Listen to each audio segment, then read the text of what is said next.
parrain saa il faut que gars yi aussi suñu gars yi di génn di wax ak population bi à travers yenn médias yi aussi te gis nañ ni depuis boobu léegi.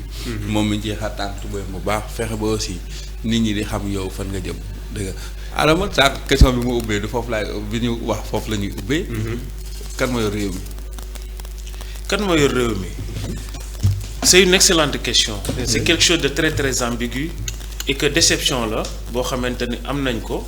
mais je pense que ni normalité la. parce que sëñ Moustapha dañuy fàttali ne ñun dañoo hérité avant cet état là d'un état en ruine mais dañoo hérité aussi état yi nga xamante ni colonisation da leen a tënk. colonisation boobu hérité dara muy hérité njaayam jaam. c'est-à-dire que ni une domination boo xam ne Occident daf ñu dominer. mu jóge ci 5 siècles de domination. mu jóge ci njaayam jaam ma ñoom bu njaam yi fippoo ñu changer tactique changer système changer façon doxalin. ñëw ba indi la ci benn période aussi avant les indépendances ay doomi réew mi fippu. ne dañoo bëgg suñu indépendance ñu fexe ñoom it créer seen benn genre système jox la photocopie indépendance bi. garder original bi. mutu ñu nekk di dund li ñuy tuddee néocolonisation. et cette néocolonisation nag suñu ay maam xeex nañ ko. mun nañ ci lim Cheikh Anta Diop mun nañ ci lim Mamadou Dia mun nañ ci lim ba ci ki nga xamante ne xaw na cee mujj tuuti muy le président Abdoulaye Wade. même su nekkente ni c'était quelqu'un boo xamante ne da doon xeex ci souveraineté. bu nekkul woon ci niveau faut le dire. Cheikh Anta Diop wala ay Mamadou Dia. xeex na li nga xam ne mooy souveraineté. yàlla dogal une nouvelle génération ñëw. cette nouvelle génération ça fait ki ko jiite mooy le président Ousmane Sonko. à travers président Ousmane Sonko mu woote daan ne daal ñun dañoo dafa doy ci maanaam nasaraan yi continuer di ñu ŋàcc. il faut que ñu arrêter cette néocolonisation là. et cette néocolonisation là pour ñu mën ko arrêter Sénégal du ñu xeex ci ay armes. dañuy dem sur la voie ni ñu koy xeeti populaire. demander avec la population ñu dimbale ñu changer système bi fi nekk ñu indi un système boo xamante ni li ñëpp bokk ñëpp dañ ciy jot. loolu nag ñu ngi koy jaare ci politique créer parti politique am. ñuy xeex di xeex. ku ne gis na fi ñu jaar dem nañ ba dissoudre parti Pastef dem nañ ba tëj ci plus de 2000 personnes dem nañ ba rey ci par exemple plus de 80 et quelques jeunes ñu continuer di xeex par contre population Sénégal bi aussi jël ce combat là d'accord ne léegi bi ñu demee ba ci processus électoral bi en 2024 à 54% de la population sénégalaise génn daan ne dañuy sànnil dañuy ki woote rupture de ce système là muy président Ousmane Sonko dañ koy fas yéene jox lenge yi mu jiite. yàlla dafa dogal nag ci biir xeex bi comme le système France africaine bi nga xamante ni général de Gaulle mooy yónni woon Jacques Foccart mu samp ko. ñoom dañoo am nu ñuy doxale bu ñu demee ba nga xamante ni yow yaa ngi leen di waaj a dindi fa ñu nekk ñoom it dañuy teg seen ay deal. waaw deal boobu ñu teg parce que ñoom aussi ils ont des acteurs endogènes. ci biir réew mi. et ci biir réew mi ils ont parce que Jacques Foccart da doon expliquer ci si ay mémoire am nan la téye Sénégal. danaan Sénégal da koo téye ci côté bi yëpp. mi ngi ci sur toutes les couches de la population dañ leen a téye. les cellules africaines de l'Élysée aussi fu ci nekk ma nga fa. ñoom dañu am ay acteurs yoo xam ne ñu ngi ci biir réew bi bu ñu soxlaa rek dañ lay activer. période bu ñu la soxlaa ba ci toutes les partis politiques nee na ñoom parti politique bu ñu créé bu nekk.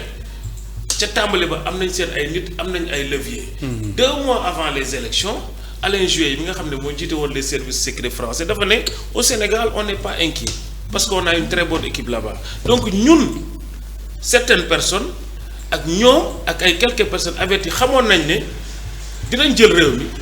mais on tiendra pas le pouvoir on le savait. il y avait des gens qui le savaient man personnellement je le savais. je savais que dinañ jël réew mi. mais on ne tiendra pas le pouvoir parce que le processus bu ñu finaliser la fin du combat dafa xawoon a bancal d'accord donc ñun tout ce qu'on cherchait à faire c'est d'accéder maanaam nañ tuuti comme jigéen ñi nu ñu koy waxee raxas. waaw du set mais tuutil. nga dégrossir. ñu téye ci 2024 pour préparer leneen. donc tey ñoom le système il résiste. le système il est toujours là. actuellement kan moo koy incarner système bi. xam nga système bi maanaam du benn nit du ñaar bañ nax c'est un ensemble. donc système c'est l'ensemble du système. Il y a des intellectuels, da ngay dem ci wàllu justice dem ci biir armée. wax naa la ba ci biir kër sëriñ si. c'est Jacques Foccart qui l'a dit. c'est pas moi qui l'a ki tëgg système bi général de Gaulle yónni ko mu tëgg système France africaine bi. moom moo ko bind ci ay mémoire am ne ko jëm jëpp seet du samay kàddu. nee na toutes les couches de la population dans tous les secteurs am nañ fa ay nit. d'accord ñu ngi koy téye di ko manœuvrer à chaque fois ñooñu bu ñu màgget da ngay dégg ñu leen di remplacer. donc heure bu ñu leen soxlaa rek dañu leen di activer li ci gën a bëri nag lu ciy gën di fës ñu ci gën a actif c'est la plupart c'est des gens qui ont de l'opinion en fait qui ont du bagou. de l'aura. surtout dans l'opinion dañ ci xàmmee ay journalistes yu bëri. dañ ci lim ay Cheikh Yérim Seck di ci lim ay Madiambal Diagne. ainsi de suite ñooñu c'est la partie visible de l'iceberg. te président Ousmane Sonko day wax lu am solo day wax ne le système. boo xoolee maanaam ñi ngay gis ñi nekk ci réew ma di ko doxal ñu leen di tudd di leen laal. ñooñu c'est la partie visible de l'iceberg xam nga luy ku ne xam ne luy iceberg. iceberg mooy glace yu mag yu nekk ci géej gi. nga xamante ne li ci gën a bëri. ci suuf lay ne tuuti rek moo ciy feeñ. te nee na cette partie visible de l'iceberg là ka ca gën a tuuti mooy ka jiite réew mi kon mun nañu wax ne ce système là à chaque fois bu kenn waree toog rek. dinañ fexe ba infiltrer ko. dinañ fexe ba yow li nga xamante ni damay joxe exemple xoolal Nelson Mandela. oui il s'est battu pendant combien d'années. 27 ans ñu tëj ko ci kaso bi. Afrique du Sud di xeex pour lan pour am nu ñu koy waxee di apartheid ñu dàkkal ko. bi ñu demee ba xeex bi metti ba metti qu'est-ce qu'ils ont fait ils ont récupéré Nelson Mandela ils l'ont sorti de prison. pour leur dire que ni maintenant dañuy dàkkal apartheid. d'accord mais sauf que ils l'ont infiltré. Nelson Mandela li ñu ko njëkk a def dañ ko fexe ba jaxase koog sa femme Winnie Mandela. moom mi téye woon la révolution bi mu nekkee ci prison. bi mu génnee Mandela ñu indil ko ay preuves comme quoi que Winnie da doon ànd ak son garde du corps doon def naka su dul noonu. mu xuloog moom ñu séparé ko. ñu séparé leen moom ñu indil ko problème ak waa ANC yépp gëmloo Mandela ne ko yow tu viens d'un peuple bantou. la philosophie bantou mooy ku la tooñ da nga koy jéggal. nañu jubóog ñëpp na ñëpp booloo nekk benn. donc loolu ça me rappelle quelque chose jubóo bi fii bërki dee moo njaay. tu vois ce que je veux dire je fais le parallèle parce que c'est la même chose qu'on est en train de vivre au Sénégal. le système il s'est réinventé donc gëmloo Nelson Mandela loolu à chaque fois qu'on parle en Afrique du Sud on dit c'est une révolution inachevée je dis que c'est une révolution qui n'a jamais commencé parce que prison lañ ko fekk cette révolution là. donc damay wax joxe exemple beneen exemple mooy xoolal printemps arabe bërki dee moo njaay lu fa xew. quand il y a une révolution printanière arabe. les services secrets que ça soit CIA et tout ça dañoo infiltrer révolution boobu noonu. yàq révolution boobu ba ci lañ rey Kadhafi. moom mi nga xamante ni moom c'était le garant. effectivement de la souveraineté africaine. yaa ngi dégg donc ñoom dañoo aay ci révolution bu jug dañuy xam ni ñu koy infiltrer ak ni ñu koy dévier. ban moment ak yan acte lañ posé fii Sénégal luy wane ne ñoom fexe nañ ba tàkkale Diomaye ak Ousmane. avant tàkkale bi dafa am lu ko jiitu. lan moo ko jiitu lan moo éliminer la candidature du président Ousmane Sonko. lan alors que ñoom y a des notes des services secrets qui disaient que ñetti nit du ma leen tudd il faut pas qu'il soit candidat mais en tout cas en tête de liste président Ousmane Sonko. ne kii bëgg na ñëpp mu ñëw ba mu des. diw Sonko. bu Sonko ñëw donc su président Ousmane Sonko kan moo éliminer sa candidature. li indi Diomaye indi woon na Sonko. parce que Diomaye si yéen la jógee. waaw mais moom laa expliqué. xam nga tey le système bi. maanaam gis nga lu gën a grave.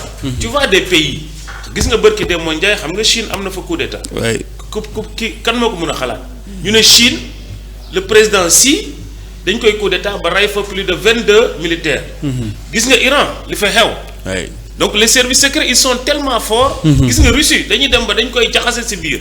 donc les services secrets ils sont tellement forts sama Sénégal. te Alain Juppé moom moo ko wax. mi nga xam ne moo jiite l'école de guerre économique français.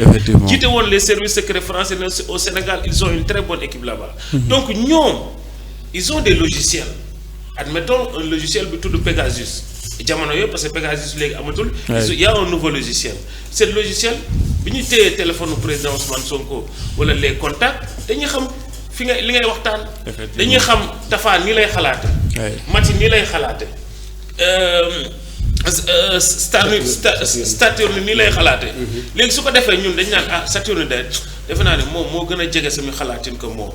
kon léegi nañ fexe Saturne ñëw. jege tu vois ce que je veux dire ñu jege moo gën a jege sama xalaatin parce que boo xoolee président Bassirou Diomaye Diakhar Faye c'est notre frère de parti mais c'est le président de la République. ñu ngi koy jox wàccuwaayam. da ngay c'est quelqu'un de très rigide c'est quelqu'un de très très protocolaire. c'est quelqu'un boo xamante ni dafa gëm ay tubaab. yaa ngi dégg dafa gëm moom boo ko nee buñ koy dafa gëm ay protocole en fait. c'est quelqu'un boo xamante ni dafay neex a manipuler pour man dama naan la France mënul am candidat bu gën président Diomaye parce que Diomaye indil ko ay documents mu lire gëm na documents yi. te ñoom noonu lañ lay naxee en fait les documents dañ koy trafiquer.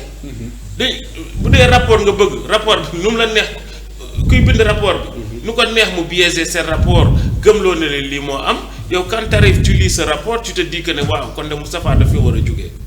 bu ñu la nee bul nooy taxawal da ngay war a jug da nga war a jug. bu ñu la nee boo demee sa dëkk ainsi de suite. vous comprenez ce que je veux dire. waaye non leer na nañu macha allah. si côté boobu. yéen parce que ngeen def parce que tax ñu indi lii c'est parce que aussi au-delà de cadre homme politique bi Thiès aussi dañuy soxla aussi yéen su ngeen toogee xam-xam bi nit ñi mën a xam ni voilà n'importe qui toogul aussi te depuis boobu ba léegi raisonnement bi yaakaar naa ne gars yi ñii c'est trop passionnant léegi mais yéen bëri woon ngeen ay candidats amoon ngeen ñett. non 6. lu xew ba ngeen tànn Diomaye. waaw mais moom laa lay expliquer. waaw xam nga tey président Ousmane Sonko dafa nekk dafa nekk prison. xamul lu xew ci biti. d'accord lu muy def day yónnente mais le système il est actif bul fàtte ni tey ki fi newoon jiite woon njiitu réew mi c'était le président Macky Sall. te kooku moom pour man c'est l'un des da ngay xool Macky Sall ni mu faloo rek day gis ni c'est Macky Sall cellule africaine de l'Élysée moo ko teg. pour xeex. Abdoulaye Wade parce que Abdoulaye Wade génne na fi les bases militaires et tout ça boo xoolee Macky Sall bi mu fi toogee la première chose qu'il a fait il a récupéré le port ci naar yi delloo ko Vincent Bolloré ku ne xam na ni la campagne de Macky Sall il a été financé d'une grande partie par Vincent Bolloré te Vincent Bolloré c'est quelqu'un de très actif sur le milieu France-africaine donc Macky da ngay xam lien bu mu am ak France d'accord donc cette personne là bu ñu demee ba mu cóol parce que faut rappeler aussi que ni France musul woon mu bugg a génn. dañ ko leen a forcer ñu génn. d'accord donc kooku bu fi nekkee moom en tant que acteur qu'est-ce qu'il va faire mais il va travailler à fond les ballons pour que aussi li système bi bëgg mu jox ko. d'accord donc ils ont réussi xoolal président Ousmane Sonko fi ñu jaar ak moom. te pourtant on a résisté xeex nañ ba ñuy bëgg a dee mais tey boo xoolante ni les candidats lan lañ def. déjà ku ñu génne ci liste électorale. fexe ba le dossier de Mame Mbaye Niang mu nekk un dossier de rapport bu épinglé Mame Mbaye Niang ñu jël rapport bi génnee ko ci circuit gouvernemental c'est gravissime quand même. lu tax ñu war a. mais président Ousmane aussi tegaatagu ko de. si teg nañ ko. commencé nañ le procédure les avocats ont enclenché le procédure. Est-ce que vous pensez que ça va aboutir. C'est suñu clair génnewaatee pour réviser waat le procès là vous pensez que ça va aboutir. mais c'est clair net et précis. lan moo taxoon ñu tëj président Ousmane su ñu condamné ko lu taxoon parce que dañ ne ko rapport amul. gis ñu rapport bi waaw léegi rapport bi feeñ na. élément mais rapport bi génn na ba avocat yi jébbal ko mais pourquoi mais justice pourquoi mu accepter ubbiwaat ko pourquoi. parce que y a un élément nouveau. mais cet élément nouveau là. La question qu'il faut se poser lan moo tax cet élément nouveau là mu nouveau lan moo tax cet élément nekk fa woon. effectivement c'est la question qu'il faut poser. lan moo tax tey imaginez un état normal ay rapport yoo xam ne maanaam kenn moomu ko c'est le peuple sénégalais l'état du Sénégal moo ko moom le peuple sénégalais moo ko moom yow ñu lay fay te un fonctionnaire nga war a gérer cet état là ñu lay fay di la fay nga nekk directeur fenn est-ce que comprendre nga rapport ñëw fa ñu soxla rapport bi génnee nañ ko ci tiroir yi ba dugal xaw ma fu ñu ko dugal. mais nekkatu fi. di ko wër mu ne mes ni may ne mentañ ñu ne rapport bi gisuñu ko. d'accord léegi da ngeen a jàpp yéen waa Pastef que ni perdre ngeen Diomaye. non je peux pas parler au nom de Pastef mais je peux parler à mon nom personnel. waaw man personnellement je pense que de perdre nañ ko. perdre ngeen Diomaye. xam nga lu tax. je le pense personnellement loolu ça n'engage que moi. c'est système, pas système bi nangu na ko.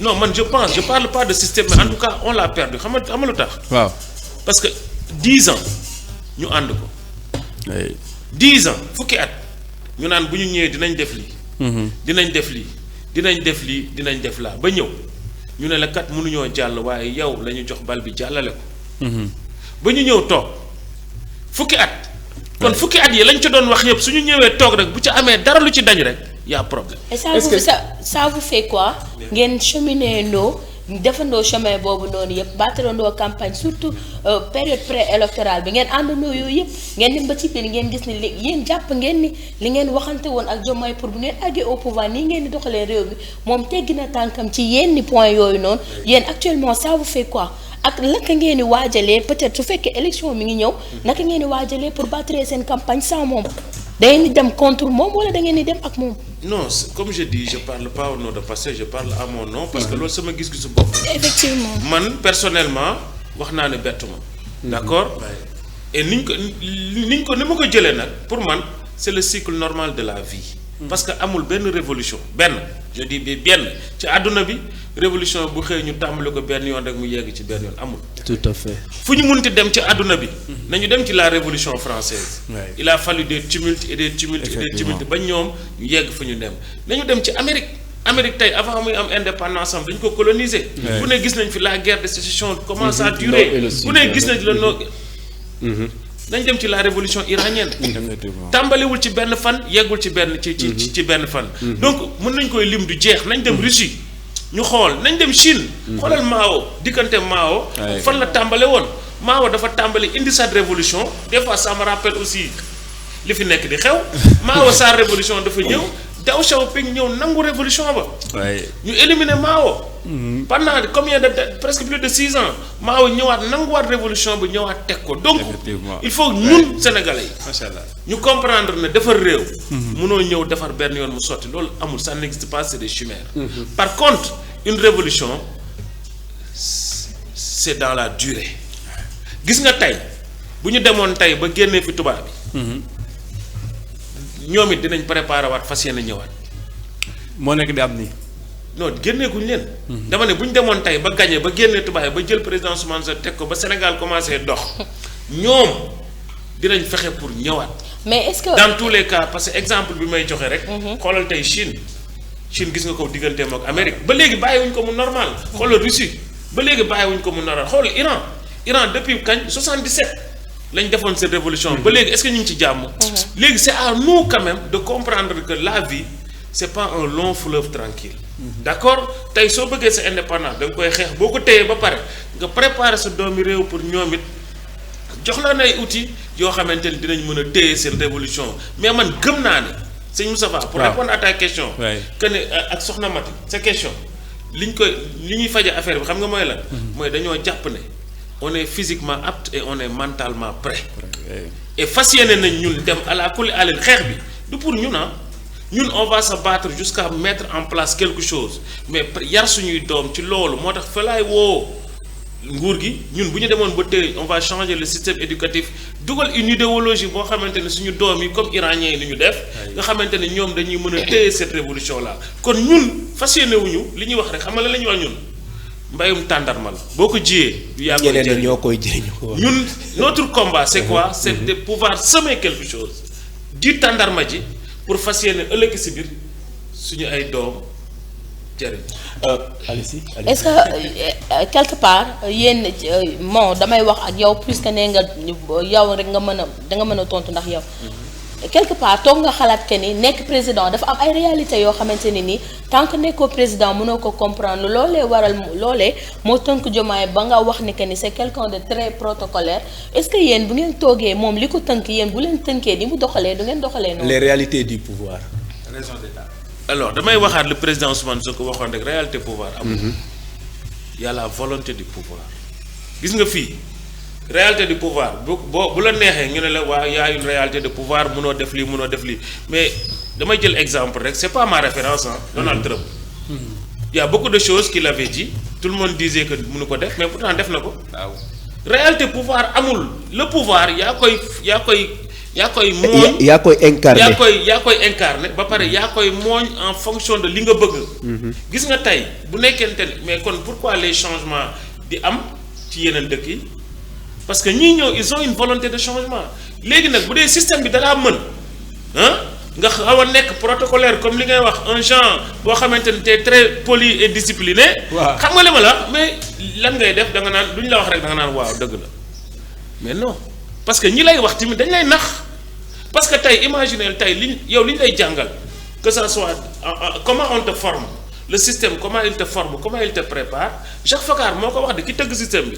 moo ne moo lay forme déjà day indi li ñu ce qu'on appelle li ñuy dund mooy la neurocolonisation. déjà c'est les chaînes mentales. sa xel mi dañuy naan sa xel. dañuy brider su ko defee yow dañ naan la da nga naan yow non ça je peux pas ñu tegal la benn plafond de fer nga ne lii mënul nekk exemple bi may joxe mooy ku la waxoon ne bés àdduna dina dox ba Mali Burkina Niger ñetti dëkk yooyu génnee armée française seen dëkk.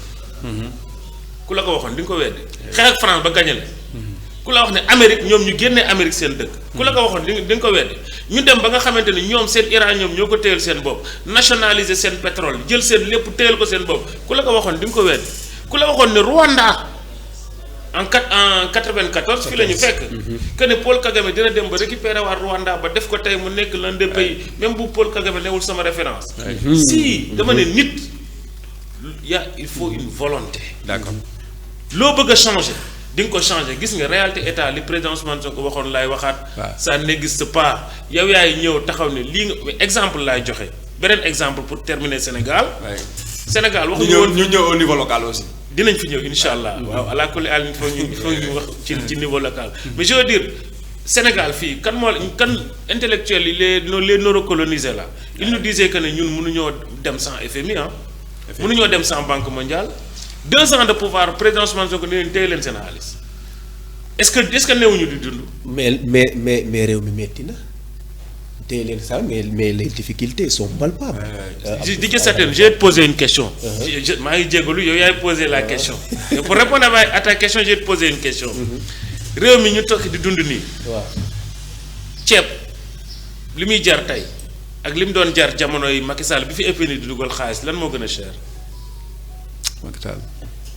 gaz courant essence tey la gën a yomb vrai ou faux que bi fi FMI di dugal xaalisam ba pare di la conditionné naan la école yi sax jàngalal say doom da nga leen di jàngal affaire borom yaa ma gën a xam li may bañ a tudd. mais ceeb bu yombee gaz yomb suukar yomb te nit yi liggéeyuñu lu war a mën a tax ñu jënd ko parce que secteur yu bari tëj nañ parce que xaalis amul entreprise yu bari dem nañ fayit nit yi bu ñu liggéeyul lu ñu war a mën a jëndee ceeb bi est-ce que ceeb bi dinañ mën a am accès si moom.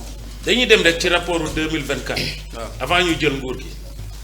toutes les entreprises qui naissent au Sénégal 60% des entreprises qui naissent au Sénégal je parle de 2024 2020 2023 les 60% puis voire 70% des entreprises qui naissent au Sénégal ils meurent au bout de 2 ans kon loolu xam nga du beesu fi de dama bëgg ñu jël en compte li fi xewoon xam nga ça va être trop facile quand on parle de que aujourd'hui nañu fàttaliku li fi xewoon démb bul fàttali démb dëkk bi dafa metti woon aussi mais tey dëkk bi dafa metti dëgg la waaye tey am na lu gën a yomb voilà mais ceeb muy gaz muy dëwlin muy essence c'est pas rien. mais loolu c'est le strict minimum bi nga xamante ne nii war ngeen ko war a mën a offrir sénégalais yi nga xamante ne nii depuis des années dañoo nekkoon di battre ak yéen campagne exemple l'observateur tey dafa xëy si ñëw ci def enquête ci immobilier nga xamante ni ñi nga xamle que ni agent immobilier agence yëpp ñi ngi tëj famille yi nga xamante ni dañoo dëkk ci appartement léegi dañuy dem si studio ñi doon dem si studio léegi ñu ngi dem ci chambre simple tout ça parce que nit yi amatuñu loo xamante ni nii fi ñu dëkk sax war nañ ko war a mën a fay mais man mi ma amul lu ma fayee fu ma dëkk est-ce que man su nee ma ceeb 450 lay jar te nekkul sama poche dinaa ko war a mën a jënd. l'observateur dafa waroon bindaale aussi ne jamonoy Macky Sall gobar jaasi fi la ñu fekkoon. lu xam nga luy gobar jaasi. togg añ ci bi ci reer. l'observateur da ko war a fàttali loolu aussi. l'observateur c'est pas un journal boo xamante ni voilà. exemple rek laa joxe parce que moom moo koy def ci enquête. non on est d'accord dama ne Mati on ne nie pas que ce pays metti na. bañ naa ko ba nee naa la ñun dans nos inconscients personnels on sait que notre révolution ça commencera que avec président Ousmane Sonko en 2029 moo tax ma ne la malgré que tey président Ousmane Sonko nekkagul président de la République dañ ko dafa yanu ba 10 gàddu sac au dos ba fees malgré tout ça te nekkagul président de wàññil na la ceeb wàññi la gaz wàññi la essence. ba tey wàññi xel dalul. non yow su dee da nga ko xeeb damay joxe exemple rek chauffeur bi nga xam ne tey chauffeur camion la admettons moom muy liggéey diggante Touba ak Sénégal ak Dakar pardon bu defee benn chargement xam nga benn litre gaz wala li nañ ci jóge na 755 mi ngi ci 680. wàññi nañ ci 75 100 litres bi gàtt chauffeur bi moom kiy def transport 100 litres bi dina ci am 7500. 7500 par jour da nga koo xeeb d'accord 7500 lu mën a jënd nañu waxante dëgg mën na jënd dara. saaku ceeb bi jóge 22000 14000 quand même y a une grande différence. tout à fait loolu bu ko xeeb. mais sama dama ne. lu ndaw loolu. dëgg la man mii di wax ak yow dama koo xeeb pour man. fu ñu war a mun a dem fu ñu war a mun a dem. non du war naa mun a gën a wàññeeku c'est-à-dire que ne war nañu mun a transformer ce pays là parce que xam nga gis nga wàññi. bala muy neex sànq dama toog fi di la déglu ngay wax lu am solo. sëñ Moustapha ngay wax ci banaana bi. di wax ne ñu produire réew bi ñu fexe ba suñuy mbir ñu produire ko. c'est ça la vision loolu la Diomaye deful te foofu la ñu war a dem il faut lu ñu moom lu ñëpp mokk ñëpp jot ci il faut ñu récupérer suñu ressources naturelles il faut ñu jël suñu zircon ñun ñu téyel ko suñu bopp. gis nga sa banaana laa d'accord ñi ngi tàccu de c'est bien mais man du ma tàccu xamal la du ma tàccu. les sociétés bananières ñenn ñoo leen moom c'est pas des Sénégalais faut le dire. man j'ai pas envie que le Sénégal mais Adama si le Sénégalais n'a pas la volonté jël xaalisam samp dara pour son propre compte et pour le compte des autres Sénégalais mu am xaalisam téye ko bañ koo def su ko étranger amee possibilité am volonté def ko aussi ça doit être salutaire. xam nga man mënuma d'accord ne Sénégalais bëgguñu investir y a des Sénégalais milliers de Sénégalais qui investir wax nañ ni léegi nag.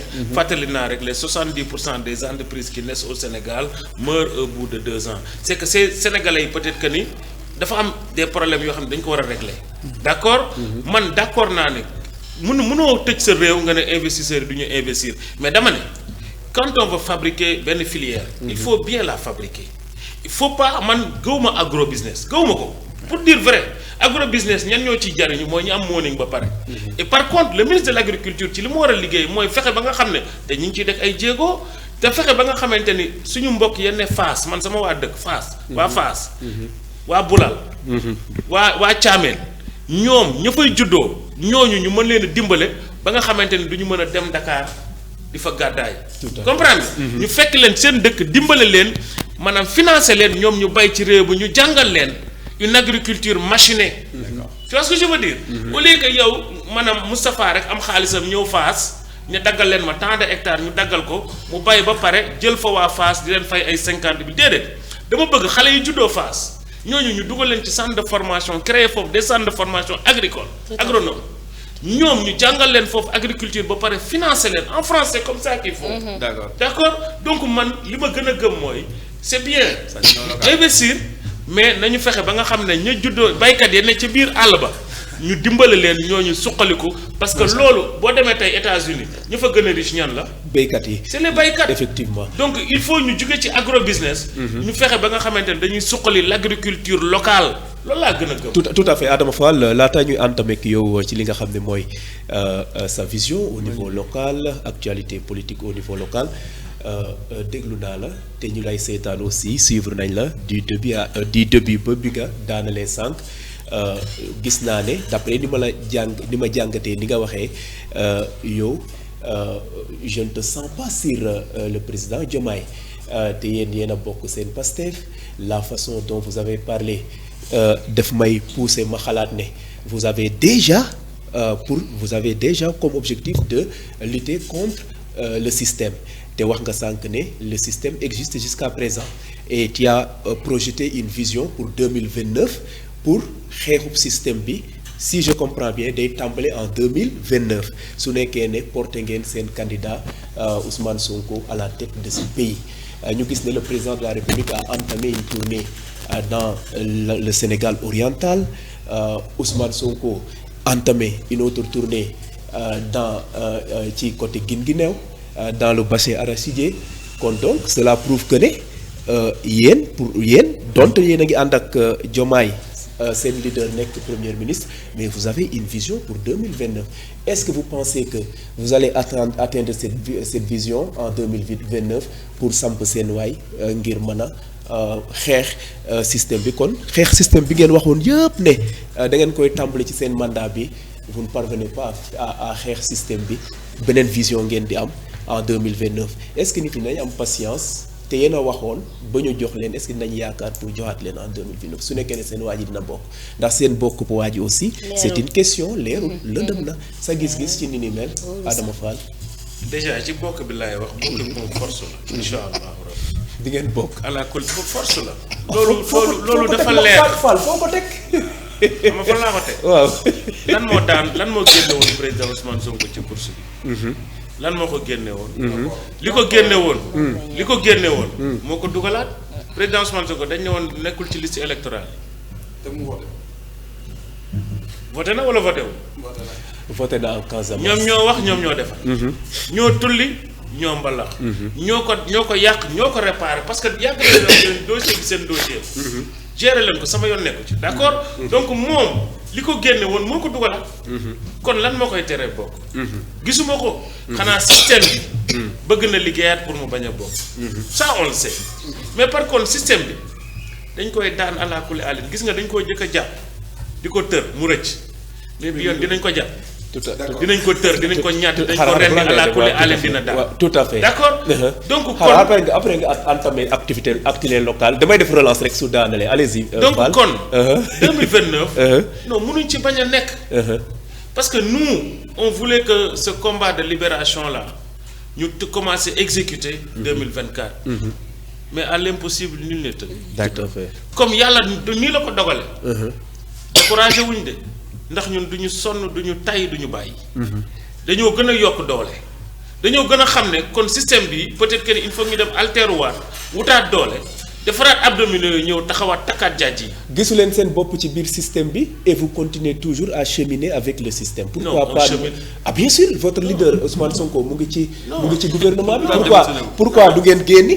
te ndax gisu leen seen bopp ci système bi Adama. mais non on chemine. ngeen génni ngeen samp seen ngeen peaufiner seen stratégie pour 2020 pourquoi avez-vous peur de sortir.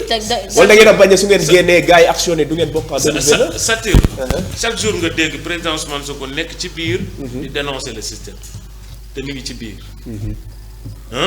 on va rester à l'intérieur di daggate système bi ci biir di ko gérer ndax nag quoi qu'on puisse dire. président Bassirou Diomaye Diakhar suñ ko falee tey ci ndigalu président Ousmane Sonko wax na ko c'est lui le garant moral de ce projet-là. ce gouvernement-là c'est lui le président moral même si c'est président Bassirou Diomaye Diakhar Faye c'est le président légal. Mais c'est le président Ousmane Sonko le président moral. Si les gens ont élu président Bassirou Diomaye Diakhar Faye ci ndigalu président Ousmane Sonko la ndax président Bassirou Diomaye Diakhar Faye moom dëkkam sax mosu koo gagné ab ndaw moo ko fa daan gagné benn xale bu jigéen moo ko fa daan gagné d'accord donc moom si on n'a pas la majorité à l'Assemblée nationale c'est parce que moom dafa perdre njagañaaw waa Mbour perdre waa Mbour suñu gagné woon les 4 députés si on l'avait récupéré on sera majorité à l'Assemblée nationale bu ñu ko fàttee donc moom il n'a pas une légitimité politique xam nga lan mooy légitimité président Bassirou Diomaye Diakhar Faye confiance bi président Ousmane Sonko am ci moom d'accord donc moom il c'est juste un porteur d'eau ñu baal ma ci kàddu gi avec tout le respect que je lui dois maintenant li mu waroon mooy ñun est-ce que tey vous pensez que sérieusement la déception que les Sénégalais ils ont et vous pensez que c'est normal ko àndal 10 ans ñu waxante man ak yow Satir pendant fukki at ñuy toog naan bu ñu demee prestige yaay présenté may poser question ñu ñëw ba fii nga bëgg a cenc mbir mi lan lay nirool attends gis nga loolu c'est quelque chose boo xamante ni sénégalais yu bëri duñ ko baal man personnellement duma ko baal xam nga lu tax parce que moom c'est notre frère bis bu retourné ñëw ñu accueilliraat ko ci kër gi comme un frère comme li ko ñëpp di wax ne dellusiwaat ci kër gi. mais par contre. le problème c'est le choix wala celui qui a fait le choix ban moo ci problème bi. qui a fait le choix j'ai pas compris ta question. maanaam yéen da ngeen ne Diomaye da ngeen ne cheminer ndoo ba ngeen Ousmane Sonko dafa am confiance ci moom tax mu jiital ko léegi problème bi lan la Diomaye la wala Ousmane Sonko mi def choix bi man parce que ni ngeen ni waxee nii ñenn ci Sénégalais yi dañuy am réeroo ci seen xel parce que yow mënuñu ne am nañ confiance ci yéen dem leen ba si biir yéen ngeen bëgg a wàññeekuwaat ne ñun ñoo tànnoon ne fal leen kii mais kii ngeen falkat nekkul waaja donc ñun ñoo ngi retourné waa toog di xaar élection pour ngeen falaat ñu. ci gàttalu question Mati bi mooy ne daal Sonko moo waxoon ne mooy Diomaye mooy moom lu tax ñu dem ba ci biir. ngeen waa dootul moom. loolu la rek la bëgg a wax. non Sonko waxul ne mooy Diomaye. Sonko dafa ne non d'accord non cette question je vais la répondre. d'accord bu nekkente ne président Ousmane dafa ne. tànn leen. ma tànn Diomaye mais nit rek nga mën a doon. on est d'accord gis nga tey man ak yow bu ñu waxantee ba tëggu. gis nga c'est la parole qui vaut la personne. bu ñu àndee man ak yow fukki at Moustapha. fukki at ñuy waxante ma naan la bu ma ñëwee toog dinañ def lii mooy exemple pour répondre à ta question soxna Mati. fukki at man ak yow ñu ànd ma naan la Mati bu ñu demee nga def lii ma def lii nga toogee ndeyjoor ma toogee càmmoñ fukki at nga naan ma waaw fukki at et personne n'a entendu président Bassirou Diomaye Diakhar Faye à la conquête du pouvoir wax ne gis-gisam dafa wuteeg gis-gisu Ousmane Sonko personne ne l'a entendu. personne n'a entendu que ne moom bu toogee ni neneen lay xalaate du xalaate comme ni ba ci biir campagne bi moom ci boppam moom moo wax ne bu ñu toogee dinañ rek régler problème mu justice moom moo ko doon wax vrai ou faux donc moom ci kaw mbir gis nga tey une équipe ça reste une équipe et man je pense que il faut saluer courage du président Ousmane Sonko ak taxawaayam xam nga lu tax parce que li ko daal dafa metti tey président Ousmane Sonko bu du woon un vrai leader daanu na wala mu senko parce que la mu te ka mu miise woon wala la mu waxoon la mu diggoon Sénégalais yi parce que moom la je le rappelle moom mooy le garant de cette révolution là moom mooy le responsable moral moom moo taxaw wax ak Sénégalais yi ne jox leen ma bu ngeen ma joxee ma defar ñu jox ko mu ne kon comme man mënumaa dem jox leen Diomaye maay moom Diomaye mooy man kon bu ñu demee ba jéggi sàq bi ba jéggi ñag bi. Diomaye nekk keneen. Diomaye bëgg mais nan ngay comprendre la coalition Diomaye président alors que yow parti bi la fal il s'appelle PASTEF ëpp doole ci réew mi nga bëgg na ko fa ñukk créer la coalition Diomaye présidentielle te gis nga bërki Demba Ndiaye rek ñoom ñu ngi continuer di dérouler nan koy comprendre on n'est pas naïf donc on sait que ne ñoom am nañ seen objectif. Tout à fait. donc kon Mati. problème bi mooy. yaakaaruma ne président Ousmane Sonko la xam nga lu tax. gis nga le président Ousmane Sonko reste un humain te xoolal ku dul juum amul xam nga lan moo bon moom jël na responsabilité am nee na ma xoolal lii nii problème bi dinañ ko régler te régler ko mooy dañuy takkaat jàjj yi li ngeen bëgg yéen yàq mbir mi ci biir nguur gi du ngeen ko yàq de damay toog ci biir nguur gi di ko lijjanti. tout à fait di ko lijjanti ba pare nag léegi te teewul 2029 ñu continuer toog xanaa loolu mooy responsabilité. effectivement donc kon mënoon na fakkasalu daal di taxaw daan ne non dem décourager taxaw na leen déedéet. dafa ne non man maa leen dig te duma leen bàyyi. tout à fait Adama Moussa Ba léegi bii rek nga entamé ko moom ci actualité locale. Adama il est intéressant ce monsieur là. Adama kon donc vous voyez li nga jot a wax fii yëpp dëggal na ne ala kulli aal suñu leen nangulee. di ngeen samp ndënd ci atum 2029 ngeen nar a xëccoo ak ka nga xam ne seen leader moo ko joxoñoon wax ne kii mooy ku baax ki waaw xaaral fa laay jëm ne kii mooy ku baax ki seen leader moo ko joxoñoon te ña toppoon joxoñ ba ca nga bokk ak ay say morom ñi nga xam ne yéen a bokk seen parti Pastef le président de la République Bassirou Diomaye Faye samp ndënd seen leader samp ndënd appareil politique ak nekk président lu mu amee doole yaay jékku yu bëri ndax su ngeen jàmmarloo ak Diomaye te gaa yu bëri nee nañu joxoñ xeewi na nee na seen waa ji dootul joxoñati ba gaa yi topp joxoñ gaa yu bëri wax nañ ne lañ ñu dégge woon on n'a pas concrétisé ça c'est une déception peut-être yow doo ko mën a nangu parce que yow da ngaa bokk ci Pastef jàmmarloo Diomaye ak Sonko su nekkee ni dina bokk en 2029 ndax Diomaye du yenu ba biir weex teg ci suuf mu am ndam ci seen kaw Sénégal yëpp constaté ni mel ndax am yaakaar ngeen ne su ngeen jamono ak Diomaye en 2029 su nekkee ne bokk ngeen mën ngeen ko gagné su nekkee ne àndu leen ak moom. déjà ta question vision vision. Déjà ta question relève beaucoup de la fiction. wax nga ko da nga ne si. avec des si. on peut faire beaucoup de tours Eiffel. sauf que tel n'est pas le cas pour l'instant parce que président Bassirou Diomaye Diakhar Faye di waxul ne candidat. d'accord et cette question là je préfère répondre jour bi nga xam ne moom nee na candidat. mais waxul ne candidat mais yaa ne il est en train de peaufiner di samp ay Diomaye président kuy peaufiner di samp Diomaye président kay nit ñi defuñu dañuy jàpp ne dafa am lu muy préparer te Diomaye étant jeune xanaa warul nekk le premier président boo xam ne benn mandat lay def. mën a bokkatuma loolu itam il a une ambition. xam nga président Diomaye dafa bokk suñu président Diomaye c'est notre frère. bokk suñu parti politique.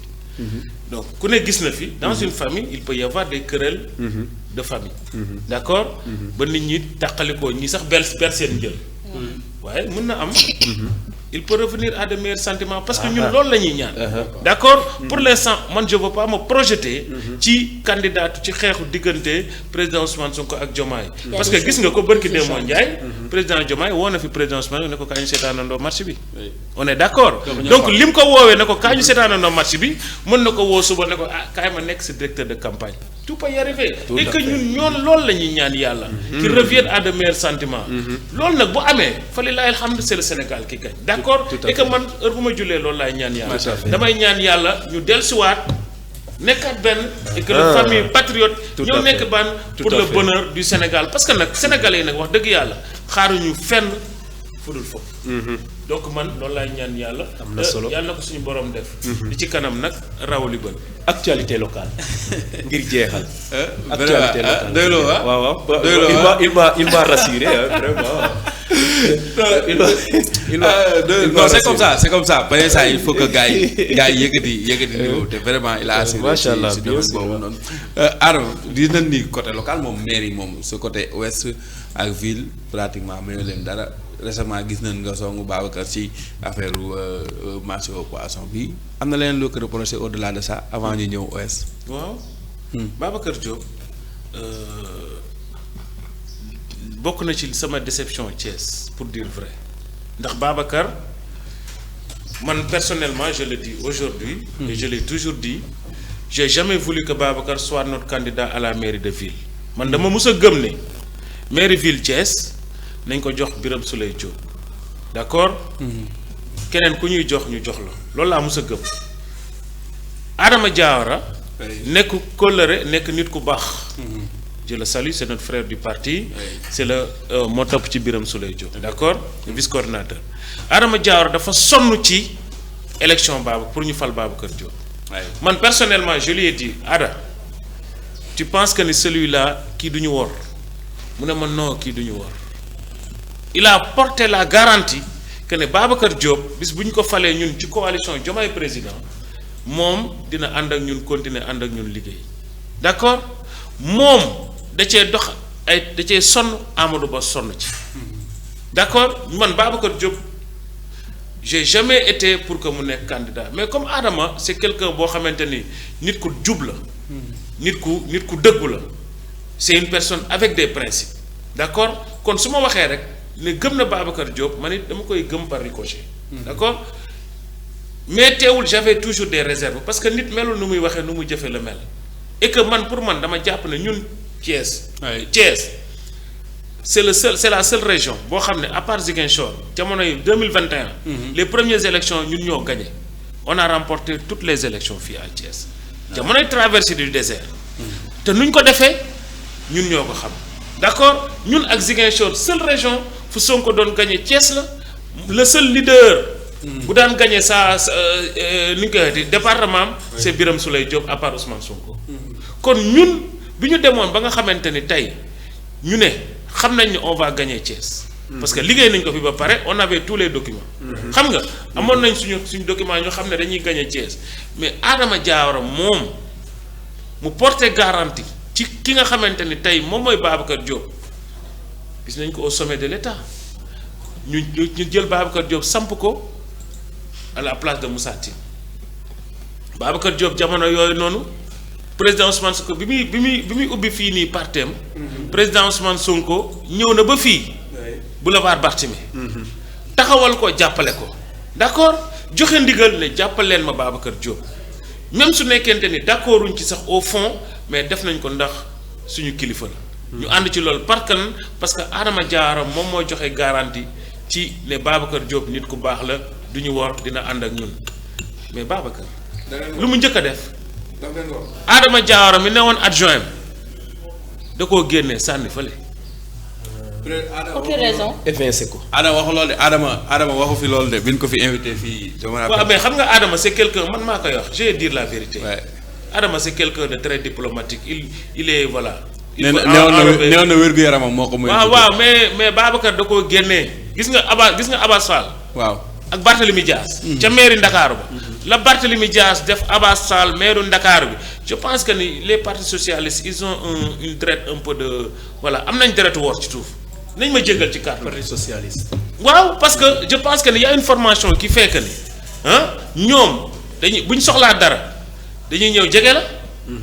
bu ñu la jege ba nga jox leen soo paree ñu yëkkati la ñu rocci la sànni la teg la fële gis nga Adama Diawara il a subi pour man dama koy wax dafa ma métti parce que j'ai vu comment Adama Diawara s'est battu pour que Babacar Diop soit notre candidat d'accord man personnellement d'accord ma si woon je voulais que Birame Souleye soit notre candidat waa léegi yow comment vous voulez qu'on soit content yow tey ma xeexal la ñëw taxaw ne la Mati joxal Moustapha de boo ko joxee du la wor ainsi de suite wax ba nga jël jox Moustapha ñëw taxaw ne ma Adama ci biti te c'est moi qui a porté la garantie. D'accord donc kon man loolu du ma ko mënul jàppee lu dul trahison. si côté boobu rek ngay juger Babacar. non pas que loolu benn aspect la. D'accord beneen bi mooy Babacar Diop quand on a regardé jamonoy Macky Sall. Vous étiez là, on est tous des Thiessois. Jamonoy Macky Sall wax ma lu Babacar Diop def. Vous êtes des journalistes, vous habitez Thiès. D'accord yàggante wuñ ñoom ñaar de. waaw yàggante wuñ. calculer du élection yi du woon ñaata at. 2000 la 2022. ba lan 24. du ñaata at. waaw Jomaay kii ñaata at la. est-ce que mat na ko. ñaar matagu ko. Donc 2 ans Macky Sall il a pu rien faire par contre moins de 2 ans que Diomaye il a pu faire quelque chose on sait pourquoi. lu tax loolu. parce que Diomaye l'a aidé. mais loolu c'est interdit. non c'est pas interdit du tout. Du tout mais par contre foofu laa bëgg a taxaw dama bëgg a expliquer ne su nekkente ni xam-xam la dama bëgg a wax ne du xam-xam on l'a aidé. et gis nga nit bu dee nit da lay dimbale pour ngay jóg yow it il faut nga bañ a fàtte ña lay dimbale parce que ce gouvernement là quoi qu'on puisse dire s'il y avait pas Pastef qui était en place il n'y serait pas et si le président de la République lu muy munti def si le premier ministre Ousmane Sonko n'est pas d'accord du mën a am on est d'accord kon ñun on est généreux mais par contre nous tout ce qu'on veut dañoo sonn ci di généreux si nit ñi te nit ñi duñu généreux si ñun. mais depuis boobu léegi est-ce que le maire Babacar Diop dafa teg benn acte wala mu wax loo xamante ni da koy féetaleel fenn. waaw. comme mais bëri na les conseillers quand ils te parlent on entend toujours le maire Babacar Diop il va remercier qui le président de la République il remercie jamais te ñun dañoo campagne bul fàtte ni campagne dafa am il était pas là. Babacar Diop il a bloqué notre convoi fii. pendant la campagne gisuñu ko dégguñu ko ba jour bi président Ousmane Sonko si la ñëw nan la mujje il a porté plainte les ni ñu koy garder corps président yéen a yàq otom loolu c'est normal. il a bloqué le convoi. il a bloqué le convoi donc pour dire que ne ñun dañu bëggoon di ki la yëkkati jox la kooku bëgg na ànd ak yow ci ànd jàmm ak salaam ak àndu teraanga. mais par contre si tu rends pas la monnaie mais forcément ku mu doon yow di yow. léegi en tant que Thiessois yow en tant que Thiessois naka nga gisee actuellement bilan wu maire Babacar Diop. non en tant que Thiessois je vais dire que ne Babacar Diop neexul ba neexul. moo tane ñu fi nekkoon pour dire vrai. parce que sincèrement Babacar moo tane ñi fi nekkoon d'accord. au moins ñi fi nekkoon daan nañ leen dimbalee voilà. ok wala daaw ñu leen dimbale mais au moins Babacar Père Noël la mujj a doon taalal nañu ay lampes comme ñun ay xale lañ est-ce que comprendre nga jox ñu ay lumières ainsi de suite et man pour man sax faut que voilà les conseillers municipaux aillent un peu plus loin pour regarder pour man c'est un peu cher quand même voilà quand on donne des milliards et on nous allume 2-3 lampes et tout ça faut aller voir voilà où est passé le budget. maintenant maa ngi jéggalu de. amul solo xam naa soxna si mooy. voilà daa kontaan sañ bi xam naa. donc non kii kay xaalis lay laaj. après nga jox ko rek. actuellement wax nga ko. c'est son droit c'est son droit après nga jox waaw gis nga c'est son droit. ñoom xamul ne réew mi daa jomay. kon Ablaye kon su nekkee ne. élection locale yii di ñëw. waaw. en aucun cas yéen waa Pastef xalaatu leen cheminer avec le maire actuel le maire Babacar d'après ce que. beneen bi topp mooy nga yóbbaale ko ak en plus. réellement lan ngeen di reprocher Babacar c'est domaine politique la wala ci bilan. yóbbaale sama bas le temps mu terminer li muy def. waaw. man sama question mooy à chaque fois dañuy seetlu que ne tout le temps ñoom bu ñuy wax dañuy wax que ni dañu war Ousmane parce que Ousmane def na lii pour nit Ousmane def na lii pour nit mais à chaque fois li ñu koy fayee du nekk li nga xamante ni moom la doon xaar est-ce que yéen da ngeen di teg benn feuille de route boo xamante ne nii yéen ñëpp ci ngeen war a jaar ku jaar di rek da ngeen naan kii def maa war sama deuxième question mooy. non réponds comprendre ma ta question si tu peux la jégal ma rek tey moom je parle très mal. non c'est bon. je disais est-ce que yéen da ngeen teg benn feuille de route boo xamante ne nii yéen ñëpp ci ngeen war a jaar kenn koo xamante ne nii dafa jàdd parce que dafa am beneen vision da ngeen di jàpp ni kooku daf leen war te li ngeen di wax aussi ci maire Babacar Diop est-ce que maire bi mooy seen problème voilà parce que pour man nit ki nga teg liggéey bi muy liggéey pour les Thiessois moo war a ëpp importance que ni la personne ak li nga xamante ne nii moom moo koy def ak ñeneen ñi. ok. D'accord. Non, après j'ai perdu peut-être un peu à peu près toutes les questions. Non, mais c'est bon, même question, de résumer. Oui, merci Mati. Je veux dire que pour répondre à ta question, Babacar Diop, c'est un frère. D'accord? C'est un frère avec qui qu'on a cheminé. Mais wuute gis-gis du animosité. D'accord? Man ñu jéggal ma ci je dis ce que je pense. D'accord? Moom tase nañ wax dëgg yàlla mu def jëf ju rafet ñëw jaale si notre frère madame Sarr. bi mu ñëwee ñu sant ko gërëm ko ne ko def nga lu rafet waaye nag li ngay def nii Thiès aussi dañ la ciy encouragé lii lañ bëgg ndax boo defee lu boo yëkkatee baar bi tuuti ñu nit ñu fekk la fa concurrence yow gën a yëkkati baar bi ndax ñoo la mën. mu reetaan et c'est comme ça pour man la concurrence. faut qu'on tire la concurrence vers le haut. Babacar man dama jàpp ne tey lu mu def nii avec l'argent bu mu récupérer ñun on peut faire beaucoup plus. Ah bon? Mais beaucoup plus. Parce que tey jàpp naa ne man bëgguma maire ville d'accord donc je vais pas parler des projets de ville. dinaa bàyyi ki nga xam ne mooy candidat au passé bu ville moom mu déroulé si loolu. am ngeen ko ba pare. j'ai laissé mais forcément. kan la ci ñoom gars yi. non man c'est pas moi qui va le dire quand même pas que kenn du ko jiitu ci mbaram. góor la wala jigéen. non kay yow bii du jàll. maa ngi nuyu sama sœur Marema doolal. donc pour dire que ne. ki bëgg ki nar a nekk candidat passé ville je sais pas après c'est pas moi qui décide peut-être que parti bi mun na tànn Babacar Diop mun na tànnaat Babacar Diop voilà on va supposer tu vois parce que y a rien qui est arrêté mais pour dire que ne je parle des désaccords man problème bu ma njëkk a am ak Babacar mooy le fait que ki nga xam ne moo ko xeexal ba pour Pastef tànn ko ba mu faloo kooku da koo seppi sànni. su dee commune d'accord beneen bi mooy. Le fait que nous, ñun, on a mené des campagnes, on s'attendait qu'il soit à nos côtés, il n'y était pas. Il a baram la tech auto bi.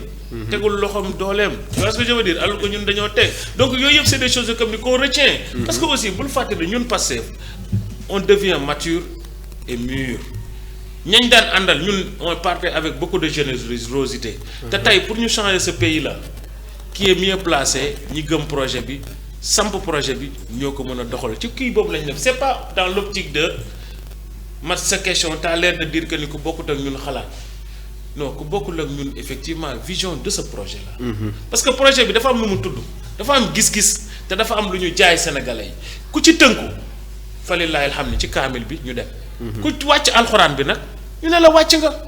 yow mënatuñoo ànd ak yow c'est aussi simple que ça. c'est bon le côté ouest lan ngay reprocher le maire. pour jeexal waaw. côté ouest. oui. ouest moom ñëpp problème ñëpp. sincèrement. ouest c'est comme si on n'a pas de maire. sincèrement. du ma ñëw ci ñoo ko ci dans le cadre de la coalition ñoo ko fal. mais ouest. ouest lu ma sama premier problème avec monsieur Djité c'est la nullité c'est sa nullité caractérisée et maniérée en fait.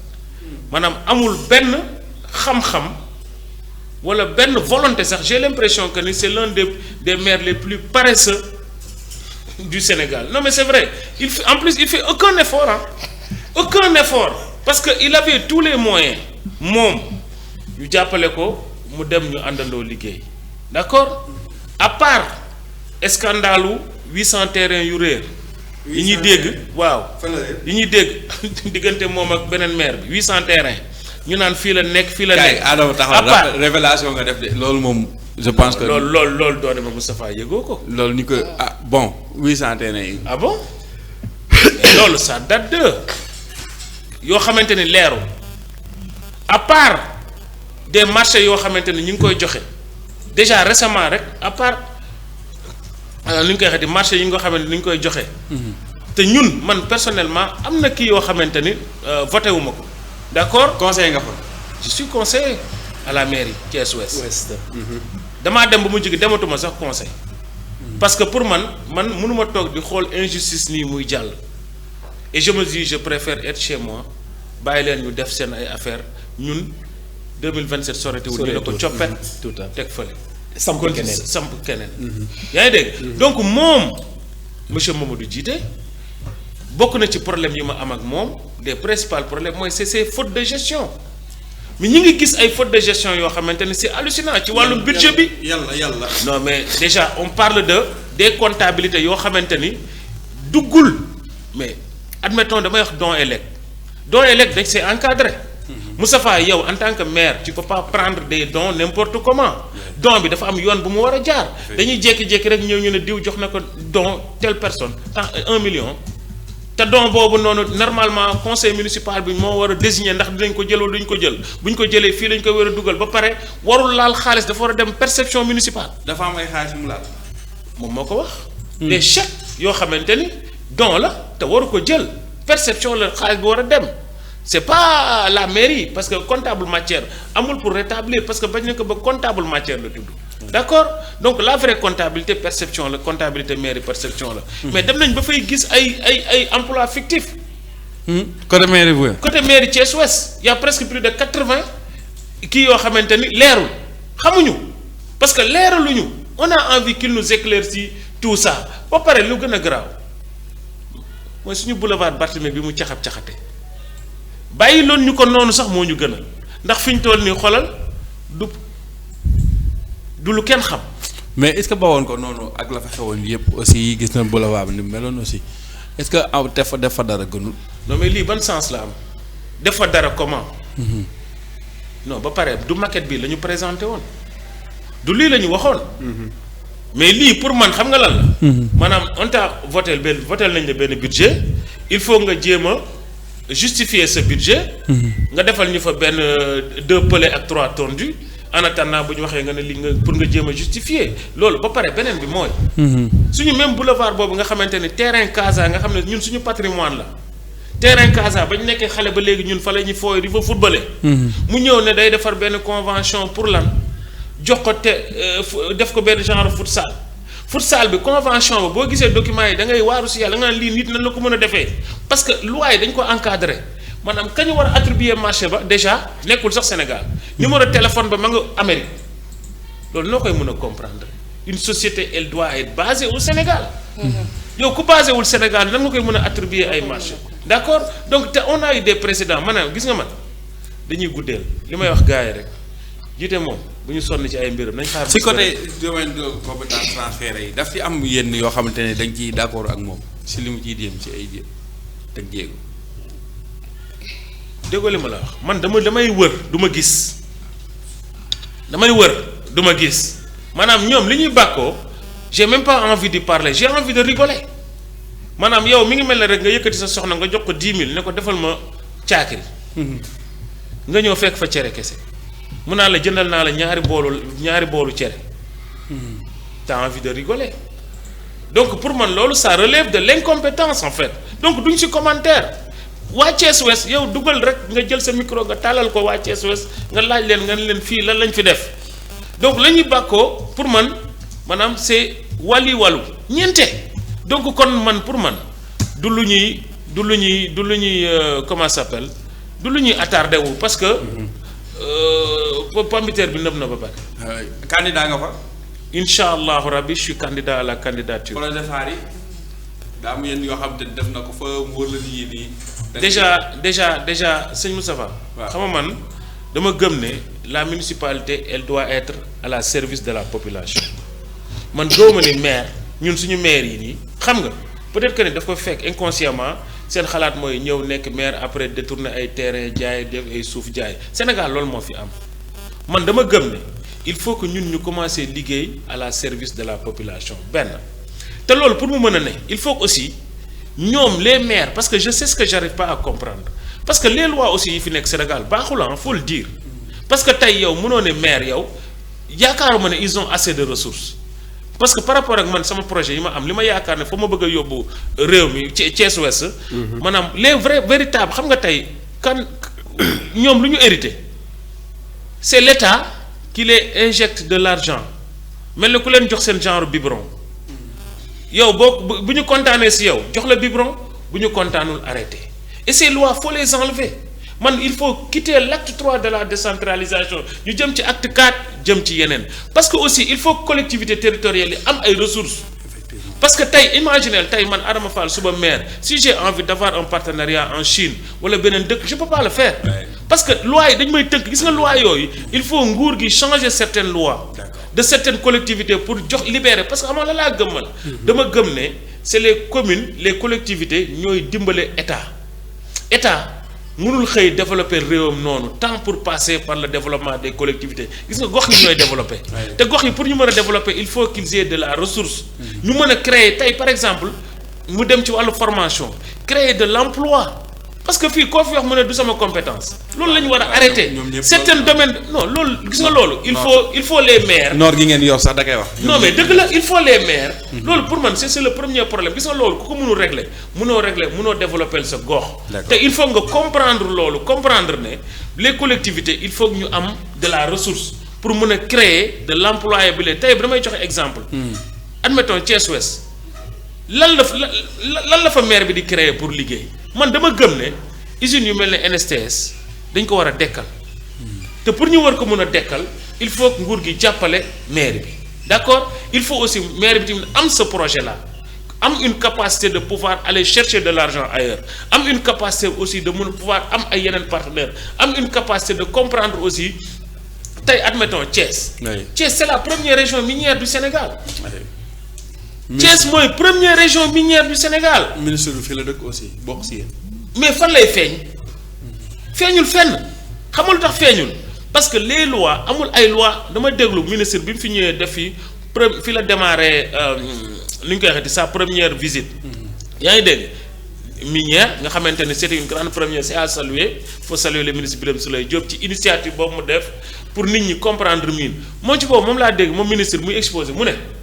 am na xaalis boo xam ne ñoom ministère ma nga ministère tëdd benn maire yi jël si wu j'étais choqué ndax financement la boo xamante ne ñoom ministère bi dañ koo génnee téye ko li may wax ni monsieur Mamadou Djité profito ci xam nga. te doon dem jëli ko tu vois ce que je veux dire mooy wax ne soxoruñu am na xaalis boo xam ne mi ngi tëdd ci ministère yi pour wër ni ñoom seen cuune ils savent même pas où aller chercher de l'argent boo xamante ni xam nga xaalis boobu pour lan la pour financement la. exclusivement tey man Adama Fall suba ci kattanu borom bi si je suis le maire de Thiès Ouest mais am naa envie def créer une piscine municipale boo xam ne presque day gratuite nit ñi mën a dem di sangu ji piscine mais salle de sport yi ñuy créer futsal yi su ma toogee waxuma du jeex de mais on créera nos futsal yoo xam ne mais ce sera gratuit pour xale yi mën ci dem di am na interview bi nga ko waxee c'est ma vision une vision claire. Parce que dama gëm ne c'est les collectivités il doit être à la service de la population tey bu ñu waxee Sadio Mané xam nga lu tax ñu mën a wax Sadio Mané wax Idrissa Gana Gueye parce que dafa am ay nit yu fi ñëw créer ay centre de football ñu hisser la population vers le haut man suba incha allah su ma nekkee maire qu'est-ce que je vais faire je vais tout faire pour créer des centres futsal yoo xamante ne avec des infrastructures sportives yoo xamante ne même su gratuitul abonnement lay laaj nga xamante ni ce sera à la disposition comme li am France. Tout à comme li asi am yeneen dëkk à la disposition de la population. te loolu mën na ne nga créer ces piscines municipales. créer ay structures yoo xamante ni population dañ fay mun a dem. di jàng fay. nous on peut avoir des champions de natation xam nga tax mënuñu ko am. parce que on n'a pas des piscines municipales. dans les autres pays ils ont des piscines municipales. donc yooyu yëpp dafa war a am ay structures te loolu pour mu mën a am. il faut aussi changer les lois. tout à fait. état bi. changer loi yi di bàyyi li fi amoon démb ak bërki démb nga xam ne. boo jubóog tel maire jox ko xaalis boo ko meree te doo voté ay kiyam et puis ñu créer ay ñu fexe ñu donne une indépendance laa wax. aux collectivités territoriales ba nga xam ne ça lui permet su bëggee am partenariat Chine mu dem Chine créer fa ay partenaires yi ñëw su bëggee defar usine defar une centre de formation defar préparer ñoo xamante ne parce que y a des structures yoo xam ne en France laa koy gis. nga xam ne c'est la municipalité moom mooy gérer formation ba xamal tax loolu am solo sëñ Moussa Ba. parce que yow gox ba nga dëkk yaa xam employabilité ba waa gox ba soxla. lan soxla. usine ya fa ne yaa xam lan lañ soxla. kon école de formation yi yaa ko war a yor. pour xam ne usine STS kat soxla na telle main d'œuvre qualifiée. soxla na ay tisseurs. nga créer benn centre de formation boo xam ne pour tissage de ku fa génn forcément. usine ba da lay jël par force. c'est comme ça qu'il faut faire mais du vision yàkkamtee nekk maire détourner suuf. xam nga def ay surfacturation pour man dañu war a génn ci loolu ñu hisser le niveau. pour que les maires soient à la service de la population. Tout à fait. Adama Fall, vision claire, limpide et lointaine bientôt 2027 ci élection locale yi samp nga ndënd bravo.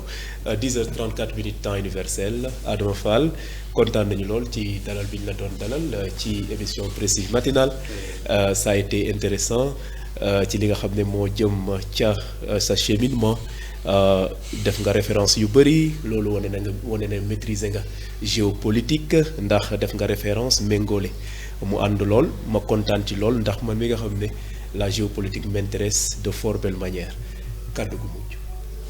kàddu gu mujj damay njëkk a féliciter population thiessoise en fait dans son ensemble.